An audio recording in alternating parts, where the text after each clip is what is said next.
بسم الله الرحمن الرحيم. As the language of the Quran was reintroduced to America, it seemed to motivate the return of Islamic thought.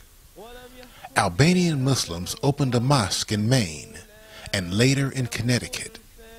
In 1929, Muslim farmers had a place of worship at Ross, North Dakota.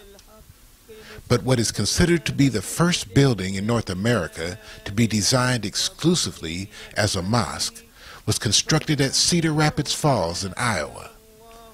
Built in 1934 by Lebanese immigrants, this community was very tightly knit. Going overseas to marry was common. Arabic was widely used. The financial base was strong, and only a few drifted from the religion.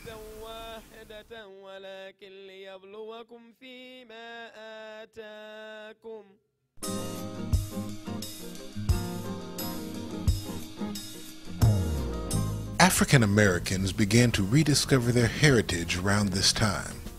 In 1913, Noble Drew Ali established the Moorish Science Temple of America in Newark, New Jersey.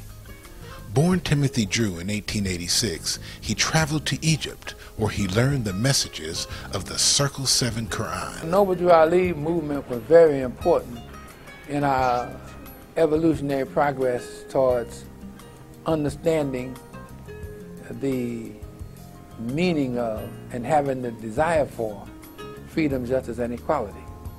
The Noble Drew Ali was a very important part of this evolutionary progress. By 1928, Drew Ali had 15 temples with an active membership of over 100,000. He was the first to teach of Prophet Muhammad in the inner cities. In 1921, Dr. Mufti Muhammad Siddiq from India began to gather converts. He established the first headquarters of the Ahmadiyya Muslims and practiced a form of Islam. It was the only source of Islamic knowledge available to African Americans at that time. In 1926, Duse Muhammad Ali, an Egyptian, and black nationalist Marcus Garvey broadened the concept of Africans in Islam. Ali taught the history of ancient Egypt and expanded the understanding of the Moorish Islamic empires. He was the first to profess the Moors were in America before Columbus in Garvey's newspaper, The Negro World. The movement established an organization in Detroit known as the Universal Islamic Society.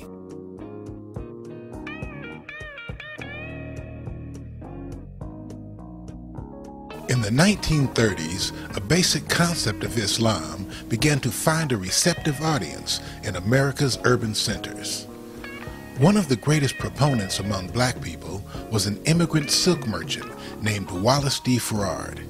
He was an Orthodox Muslim from the Pakistani region of India who had been educated by the British.